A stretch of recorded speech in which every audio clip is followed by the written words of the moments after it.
participating in my Siyum today. It's also, some of you may realize, it's also the Yahrtzeit day for my father. So before I get to the actual Siyum, I was hoping I could have everyone's attention for a few minutes. So I'm going to say a few words. So last night I pulled the Yahrtzeit off the shelf to look up what he had to say on the topic of Torah. He divides the Sefer up into different categories. So I thought maybe I could look up under the category of Torah. Maybe he has some words about like the godless of Torah and all the tremendous chutzim that come out from leaving that Torah. Give me an idea what to speak about. Maybe somehow tied into Kiddushin.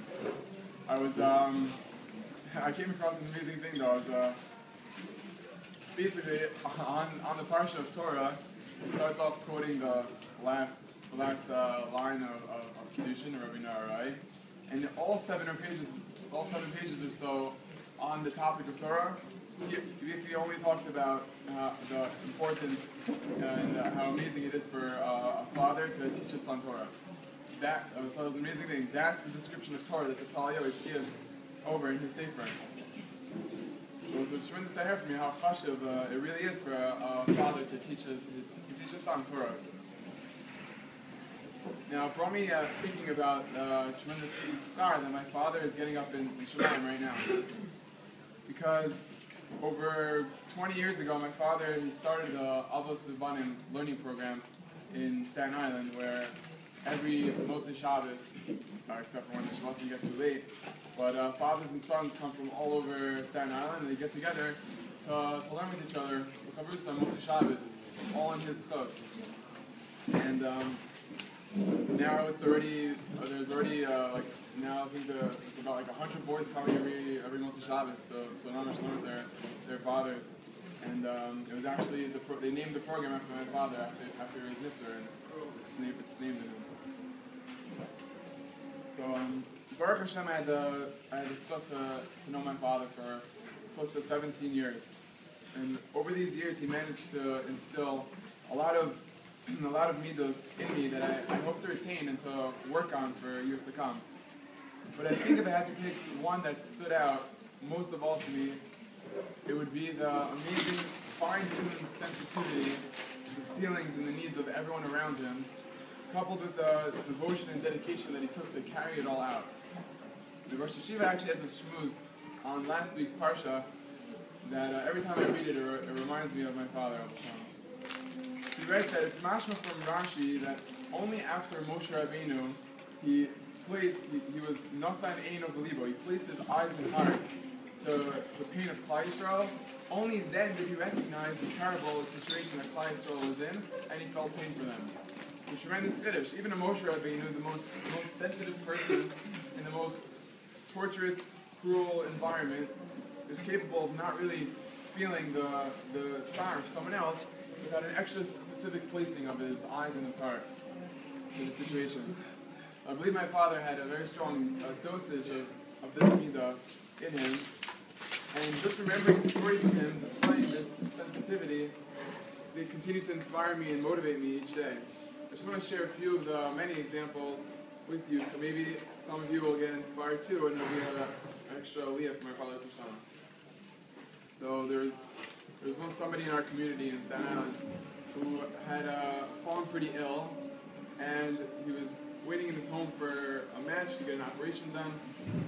And he got through a pretty rough few years, and unfortunately he didn't usually greet every person with the biggest smile. And he reached a point where he had to basically be home all day. He had to be home all day.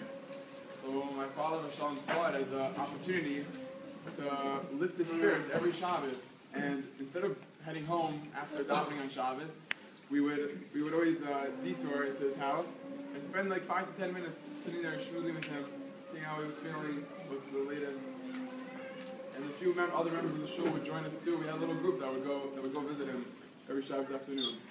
So just such a small, simple thing like this, who knows how much it kept this man going, looking forward to that visit every Shabbos. I mean, in truth, it's not such a simple thing at all. It takes an extra placing of the eyes and the heart to another person's feelings. Also, my father knew how to blow shofar. And every Rosh Hashanah, after the long morning davening on Rosh Hashanah, we would make a special trip to the old age home in Staten Island. It wasn't too close by either, to blow shofar for the 20 or 30 or so elderly Jewish patients that stayed there. But my father's sensitivity didn't end there. He didn't just go in, blow shofar, and go out. Before blowing the shofar, he would get up and he would say a few words about what Rosh Hashanah is all about, and that's not all either. After he finished blowing the shofar, we would walk around to each patient and shake each one's hand and give them a personal good yar and bring an extra smile to each one of their faces. It really stuck with me. It still sticks with me now.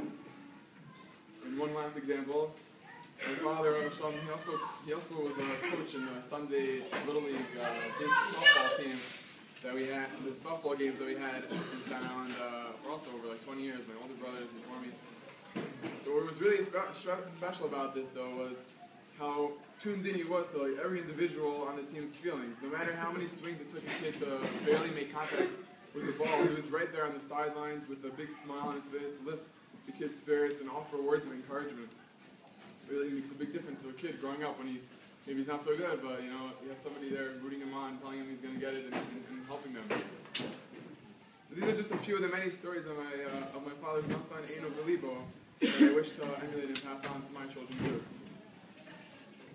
I can also proudly say that my father taught me a lot of Torah growing up, and in truth, he has also played a large role in my learning even after his Torah.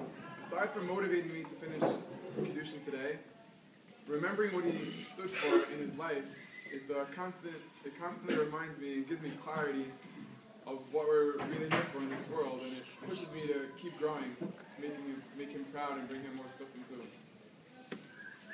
There are many other people who played a role in bringing me to this Siyum today that I'd like to take a moment to express my Yahrtzeit to. To start, I would like to thank my chavrusos that helped me learn the Masechta itself. Shalom, you're a great chavrusa, and I was really lucky to learn with you last year. Finished most of Kiddushin with our extra long night seders. I don't think I would have done with anyone else. Also, a few other people helped out in little parts. Binyamin Goldberg and Eliezer Nyman. In the summer, did a little bit of the third and fourth parak. And of course, I cannot forget Yossi, who not only helped me prepare most of this today, along with also a few other people, but he spent many hours with me in the fourth parak of Kiddushin, and really pushed me to make sure I finish up on time. Thank you. I must also express my Yahrtzeit to all the wonderful Rabbeim we have here in this yeshiva, and in my previous yeshivas, for really giving me all the tools and the training that I needed to be able to finish the Masechta here today.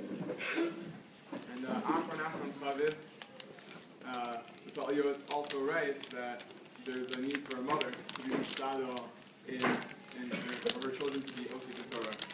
So I wish to express tremendous Yahrtzeit to my mother, who really is a great share in all my growth and all my learning, for mustering up the strength and the courage to allow her last son to leave the house and come to Israel, far away from home, so he can dedicate his time to Torah. It's not an easy thing, and I'm thankful to her every day for this tremendous success. And of course, HaKadosh Baruch Hu, who is behind all the scenes in my life, and I must therefore express Yahrtzeit to Hashem for all the brachos he's showered upon me without receiving much in return to get me where I am today. So we all be zok that to teach our children Torah, and my father's neshama will be a miyatzir shekol chayis. Gemara is discussing a quote of Rabbi Norai's brisa, and the Gemara says, Tanya, Rabbi Norai Omer b'nei kolam sheba'olam eni melamed b'nei ala Torah. I left aside all the other professions in this world, and I chose only to teach my son Torah. Because all the professions of the world, they only stand for a person while he's young. He's going to be left in hunger, and he won't be able to do that profession. Torah ain't nothing, but the Torah is not so. Stands for him when he's young, and it gives him a future and hope in his old age. How do we know that it gives you the strength when you're young? The pasuk says, Hashem will have renewed strength and they'll grow wings like eagles. And it's I heard someone say a shot that how does this refer to young people dedicating their time to Torah? It says the ones who hope in Hashem are going to have this renewed strength. So the shot is that when you're just sitting and dedicating your time to learning and not going out and getting another job and dedicating to Torah, then really you have this hope. You have a hope in Hashem. You have a tafel on Hashem that will provide. And this Knusuma Omer, what would you do in the Seva, the Shein around you? And still they'll be fruitful in their old age, robust and fresh. Will they be? In their old age, the Torah is going to be there to keep them going strong. So, Hajjul Naf L'Sayv Kedushin, Hajjul Chalan Daita L'Sayv Kedushin, Daita Chalan, Lo Nisnash Shem Naf L'Sayv Kedushin, Lo Nisnash Shem Inan, Lo Ba'am Adem, Lo Ba'am Dasi. Hajjul Naf L'Sayv Kedushin, Hajjul Chalan, L'Sayv Kedushin, Daita Chalan, Lo Nisnash Shem Inan, L'Sayv Kedushin, Lo Nisnash Shem Inan, Lo Ba'am Adem, Lo Ba'am Dasi. Hajjul Chalan, L'Sayv Kedushin, Hajjul Chalan, Daita Chalan, L'Sayv Kedushin, Daita Chalan, Lo Nisnash Shem Inan, L'Sayv Kedushin, Lo Nisnash Shem Inan, Lo Ba'am Adem, Lo Ba'am Dasi. You're also on the Panach Adonai Eloheinu B'Av Asinu, Shtei Terasla, N'Sinu, Olam Hazeh, to say Yimanu Olam Haba, Anina Bar Papa, Arina Bar Papa, Nachman Bar Papa, Achai Bar Papa, Abba Mari Bar Papa, Rafim Bar Papa, Rafish Bar Papa, Sorcha Bar Papa, Ada Bar Papa, Dara Bar Papa. Arab Na Adonai Eloheinu is the race of Eloheinu, Rios, Am Chavez Yisrael, Binyamin, Kulanu, Anachnu, Tzatzeinu, Tzatzei, Am Chavez Yisrael, Kulanu Yodei Shmachel, V'lom Dei Sarasacha, Me'oivai Akbeni, Mitzvah Kiva Olam Hili. Leaving Tamim with the Kakala, the man, though he will. Olam Lashak, Udacha, Ibam, Yisani, Baruch Ata Adonai, Amen, Kakala, Amen, Amen, Amen, Salah Boeh. Zimin Af Nulach, Adonai Eloheinu, B'Av Asinu, Samtach Chalkeinu, Yoshev Yisamenush, V'lo Samtach Chalkeinu, Yoshev Kranos. Shana Mashkim, Hem Mashkim, Anu Mashkim, with the Rektor, Hem Mashkim, with Bar Metalim, Anu Amelim, Hem Amelim, Anu Amelim, Makalim Sachar, Hem Amelim, Makalim Sachar. Anu Ratzim, Hem Ratzim, Anu Ratzim, L'Chayel, Abab, Hem Ratzim, L'Rech Shachas, Shenemar, Anta Elohim, Toridei, L'Rech Shachas, Anshi Dal Nirma, Lo Yafis Yimeyan, Baniak Akba. Yotzim L'Panach Adonai Eloheinu, Hashem She'azatani, Siyum L'Sachas Kedushin, King Tazrinu, L'Haskal, L'Sechlos, L'Arim Acherim, L'Sechlos, L'Limo, L'Lamin, Lishma, L'Lasos, L'Chayim, Skol Dever Commentator Sacha, Ka'ava. L'Schos Kol Tanam Amaram, Bat L'Salmide Chachamim, Yamuli, L'Zari, Shlo Tamash, Hatorah, Mipi Zari, L'Zer Zari, Adonai. It's a sky and B. His halacha and kancha osach b'shachcha tishmar lacha sosa ki tisikacha ki v'yer b'yamecha v'yosifu l'chash nos kayim arik yamin b'dina v'smola kavod and me'os l'moitin and me'os